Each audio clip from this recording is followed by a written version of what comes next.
Be me, 42-year-old single mother. Have one son, Dylan, who just turned 16. Raised him alone since his father left when he was 3. Always told myself I'd do better than my traditional mother did. I read all the books about raising boys differently. Determined to break cycles, create a better man. Never thought I'd be writing this confession. Dylan was such a sweet kid, curious, energetic, always building things. When he was 7, started getting interested in woodworking. Found my dad's old tools in the garage. Wanted to make birdhouses. I allowed it, but made sure to explain that domestic skills weren't gendered, that women could build just as well as men. He nodded, but his smile faded a little. Should have noticed that. Things really started when he hit middle school. Came home excited about trying out for basketball. I sat him down for what I thought was an important conversation.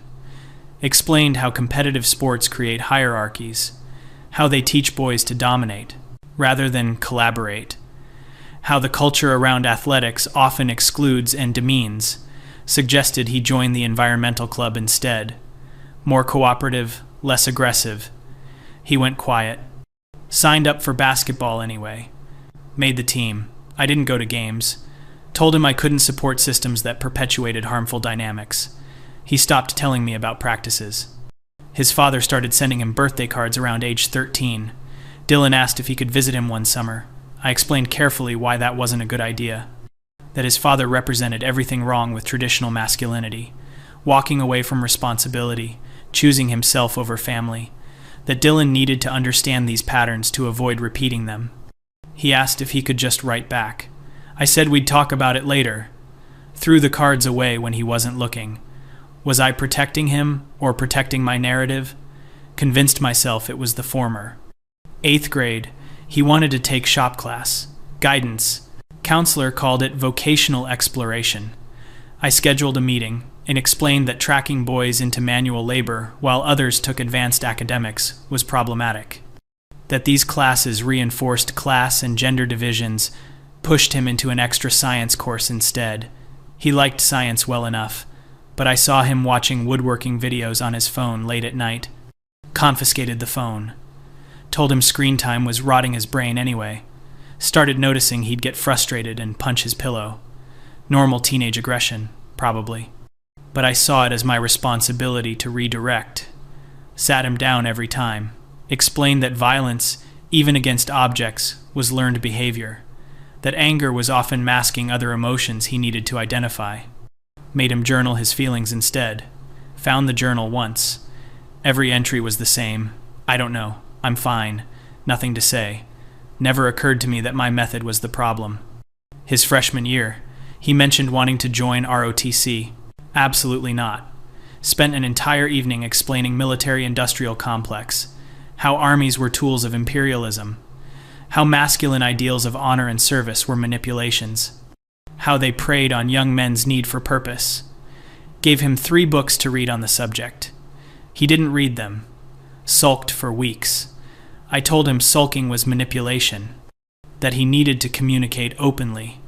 He said, "I did communicate. You just said no." Sent him to his room for being disrespectful. Somewhere around 15, he started asking about his grandfather. My dad died when Dylan was young and wanted to know what he was like. I was honest. Told him Grandpa was a product of his time, well-meaning but limited by traditional views. That he'd expected my mother to handle everything domestic. That he'd been emotionally unavailable in many ways. Dylan asked if I had any good memories. Of course I did, but I explained context was important. That nostalgia could blind us to problematic dynamics. He stopped, asking about Grandpa. He made a friend, Tyler, sophomore year. Nice enough kid from what I saw. They'd play video games together. I monitored the games carefully. Too much shooting, too much violence, too many hyper-masculine power fantasies. Instituted a new rule. Only cooperative, non-violent games in our house. Tyler stopped coming over. Dylan asked why I had to embarrass him. I explained I wasn't embarrassing him, I was parenting him. That his discomfort was less important than his development. He said Tyler's mom didn't care about that stuff. I said that was exactly the problem with most parenting. Got called in for a teacher conference junior year. His English teacher said Dylan was withdrawn, didn't participate in discussions anymore, used to be one of her most engaged students. I asked if something had happened. She said the class had read a book about a father and son. Dylan had written a beautiful essay about longing for connection, then refused to read it aloud. When she asked why, he said, "My mom would find something wrong with it." The teacher suggested family counseling. I explained that I didn't need a counselor to tell me how to raise my son, that maybe the education system needed to examine why boys felt entitled to take up space. Started noticing him wearing his dad's old jacket. I'd kept it in the back of a closet, forgot it was there. Asked him about it. He said he found it and liked how it fit. I gently suggested that clinging to absent father figures was a common pattern, that he might be romanticizing someone who didn't deserve it. He could honor himself instead. He kept wearing the jacket. I donated it to Goodwill while he was at school. He didn't mention it, just got quieter. His grades started slipping. Found out he was skipping his elective to sit in the library. The elective was a gender studies course I'd encouraged him to take. Thought it would give him framework and vocabulary. Asked him why he wasn't going. He said, "Because I get enough of that at home. I was hurt." Told him education was a privilege, that understanding these concepts would make him a better person. He said, "Or maybe it would just make me better at repeating what you want to hear." Grounded him for a month. He asked to get his driver's license. Most of his friends were already driving. I had concerns about car culture, about how automobiles gave teenage boys dangerous freedom, about accident statistics, about environmental impact. He told him we'd discuss it when he was 18. He biked everywhere instead, even in rain, even in winter. His lips would be blue when he got home. I told him to dress warmer. He said he was fine. Caught him looking at college brochures. All out of state, all far away. Asked him about it. He said he was just looking.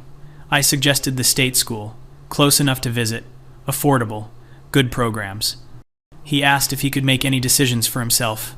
I said, of course, when he was ready, when he'd developed critical thinking skills. He laughed, not a happy laugh. Said, "I have critical thinking skills. They just led me to different conclusions than yours." I said that was disrespectful. He said, "Everything I say is disrespectful to you." He turned 16 last month. I'd planned a quiet dinner, just us. Made his favorite meal from when he was little, vegetarian lasagna. He came down and barely spoke. I asked about his day. One-word answers. I asked about his plans. Shrugged. I started talking about college applications. Suggested he write his essay about growing up with a single mother, about learning to question societal norms. He put down his fork. "I'm not writing about you," he said. I laughed, said that's not what I meant. He could write about his own journey, how he'd been raised to think critically about gender. "You mean how I've been raised as your social experiment?" I was taken aback, told him that wasn't fair, that everything I'd done was out of love, that I'd worked hard to give him advantages I never had, to free him from boxes that limited his father. He stood up. "Do you even know me?" he asked. "Of course I know you. You're my son." "No," he said. "You know who you want me to be. You know the version of me that proves your theories right." I tried to stay calm, asked him to sit down so we could discuss this. He didn't sit. "I wanted to play basketball. You said it was toxic. I wanted to build things. You said I was retreating into masculine stereotypes. I wanted to know my dad. You said he was a cautionary tale. I wanted to take shop class. You said it was beneath me. I wanted to join ROTC. You gave me a lecture instead of listening to why." His voice was shaking now. "I wanted to just be sad sometimes without you analyzing what it meant about patriarchy. I wanted to be excited about things without you explaining what was wrong with them. I wanted a mom who saw me instead of a project." I told him he was being dramatic, that adolescence was hard, and he was displacing, that he'd understand when he was older, that I'd given up everything to raise him right. He looked at me then, really looked at me. His eyes were red. "I wish I had a different mother," the words hung there. I waited for him to take them back, to apologize. He didn't. He just turned and walked upstairs. I heard his door lock, sat at the table alone, The lasagna getting cold. Told myself he was just a teenager, that they all say things like that he'd calm down and we'd talk. But something felt different this time. Final. He tried to talk to him the next morning. He left before I woke up, came home late. Same thing the next day, and the next. We lived in the same house like strangers. Worse than strangers. Strangers might accidentally speak. Found myself replaying conversations. Things I'd said that seemed so clear at the time, now sounded different in memory. When he'd wanted to try wrestling and I'd explained grappling sports were sublimated violence. When he'd been excited about a camping trip and I'd worried about boys will be boys culture. When he'd asked if he could just like things without them meaning something. And I'd said everything means something. Was I right? Or was I just always right in my own mind? Called my sister finally. Hadn't spoken to her much in years. She'd always been more traditional. Married, 3 kids, lived in the suburbs. I'd privately judged her choices, told her what happened. She was quiet for a long time. Do you remember when Dylan was little? She asked. When you brought him to Christmas that one year? I remembered. He was maybe 5. Her boys had gotten toy trucks and action figures. My son had gotten art supplies and books. I'd been proud of choosing differently. He spent the whole day playing with their trucks, she said. You kept redirecting him to his gifts. He'd go right back to the trucks. At one point he asked if Santa loved him less because he didn't get trucks. You told him Santa wasn't real and that toys were marketing. He was 5. I tried to explain my reasoning. She cut me off. I'm not saying you're wrong about society, she said. But Dylan isn't society. He's one kid who needed to feel like who he was okay. Instead, you made him wrong for every instinct he had. Wanted to argue. Wanted to explain she didn't understand. But I couldn't. Because she was right. I'd spent 16 years making my son feel wrong. And he came home that evening. I was waiting in the kitchen. Asked if we could talk. He stood in the doorway, arms crossed. I apologized. Told him I'd been thinking about what he said. That I wanted to understand. He didn't move. What's my favorite color? He asked. I started to answer blue, but stopped. Was it blue? Or was that just what I'd painted his nursery? I didn't know. What do I want to study in college? I didn't know. What's my favorite food that isn't what you cook? Didn't know. What do I do with Tyler when we hang out? Didn't know that either. You don't know anything about me, he said quietly, because you never asked. You just told. Told me what to think, how to feel, who to be. And every time I tried to show you who I actually am, you corrected me. I was crying now. Told him I'd wanted to protect him. Wanted him to be different from other men. Better than the ones who'd hurt me. Better than his father. He shook his head. You wanted to win an argument with people who aren't even here. And you used me as your evidence. He was right. God, he was right. Every time I'd corrected him, I'd been arguing with my ex. With my father. With every man who'd ever dismissed me. Dylan was just the only one who had to listen. Asked him what I could do. How I could fix this. He looked exhausted. I don't think you can. Not because I don't want you to, but because you can't just undo 16 years. I don't know who I am outside of reacting to you, and I need to figure that out. He's been staying at my ward sister's house for 2 weeks now. Says he needs space. My own son needs space from me. I wake up and make breakfast for one. The house is quiet. I used to tell myself quiet was peaceful. Now it's just empty. Went through his room yesterday. Looking for I don't know what. Found a box under his bed. Full of things I thought I'd thrown away. His grandfather's watch. Birthday cards from his father. That jacket I donated. He must have bought it back. A basketball signed by his team. The ROTC application. Filled out but never submitted. A journal I'd never seen. Shouldn't have read it. Did anyway. Page after page about feeling wrong. About trying to be what I wanted. About failing. About wishing he could just be normal. About loving me but not liking who he was around me. The last entry was from his birthday. She'll never see me. She's too busy looking at her reflection and what she thinks I should be. I'm just a mirror to her, and I'm tired of not being real. Called my sister. Asked how. He was. She said he's okay. He's helping her husband build a deck. He's laughing more. He seems lighter.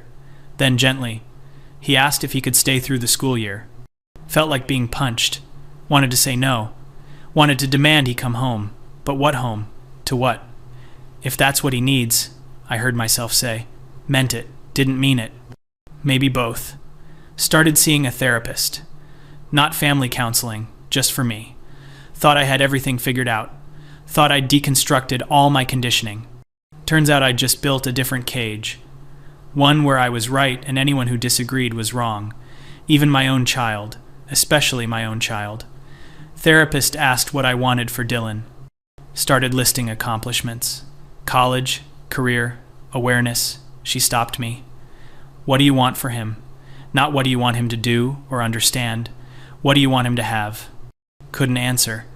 Realized I'd never thought about it that way. Never asked what would make him happy. Only what would make him correct. Wrote him a letter. Didn't send it. Wrote another. Didn't send that one either. What do you say to someone you've spent their whole life trying to fix? How do you apologize for making them a symbol instead of a son? Finally wrote, I'm sorry. You deserved a mother who saw you.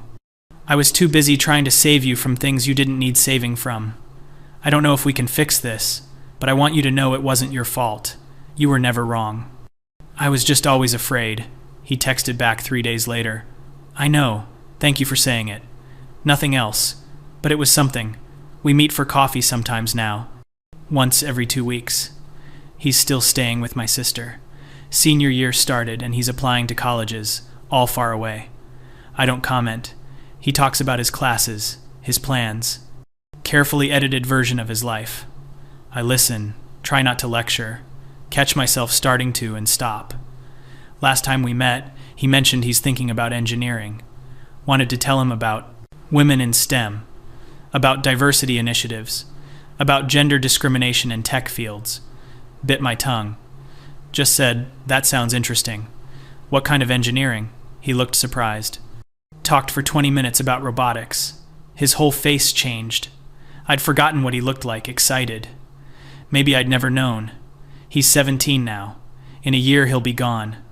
Really gone. Not just across town at my sister's. And I'll have the rest of my life to sit in this quiet house, with all my principles, all my awareness, all my rightness, and none of my son. Thought I was raising him to be better. Turns out I was just raising him to leave. All those other mothers I judged, the ones who let their sons play football, who didn't question every game and toy, who weren't raising them with frameworks and theory. Their sons probably still talk to them, probably come home for holidays, probably don't wish they had someone else. Was I wrong about everything? No. Society does condition boys badly. Masculinity does need reimagining. Systems do need dismantling. But Dylan wasn't a system. He was a child.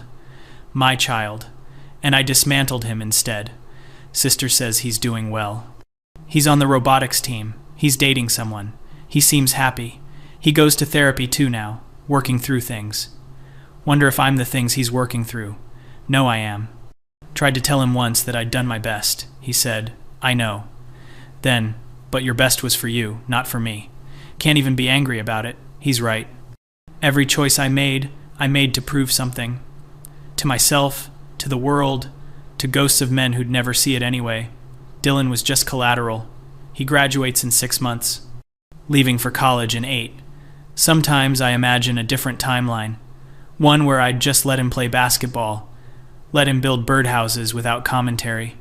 Let him know his grandfather and his father, flaws and all. Let him be wrong and learn from it. Let him be himself. Who would he be in that timeline? Would he be the same person avoiding me at coffee shops? Or would he be someone who still called me mom without that hesitation first? I don't know if we'll ever have a real relationship. He's polite now. Cordial. Answers my texts. Meets me when I ask. But the wall is there, built brick by brick over 16 years. Every lecture a brick, every dismissal. Every time I chose being right over being his mother. He told me once, recently, that he doesn't hate me. Said it unprompted. We were sitting in silence, and he just said it. I don't hate you, you know. I hadn't asked. Must have shown on my face, though. I just need to figure out who I am. And I can't do that around you. Because around you, I'm either what you want or I'm wrong, and I need to find out if there's something in between. I'm writing this as a confession, not for sympathy, not for absolution, maybe as a warning to other mothers who think they're doing it right, who think they're breaking cycles, who think their awareness makes them better. You can be right about the world and still wrong about your child. You can have all the best theories and still destroy what you're trying to build. You can love someone and still lose them. Not to the world, to yourself, to your need to be right. Dylan will be fine. He's smart. He's resilient. He's got support. He'll go to college. He'll build robots or bridges or whatever he wants. He'll probably be successful. He might even forgive me eventually, but he won't come back. Not really. Because there's nothing to come back to. I wanted to raise a son who was different. I did. He's different from what I planned. He's his own person despite me, not because of me. And I'll spend the rest of my life knowing I had one job, one child, one chance to get it right. And I chose my principles over his personhood, chose winning arguments over winning his trust, chose being correct over being connected. He wished for a different mother, and I can't even say he was wrong. He deserved one. Someone who saw him as a son, not a statement. Someone who loved him more than her ideology. Someone who knew his favorite color. It's green, by the way, I asked my sister. It's green.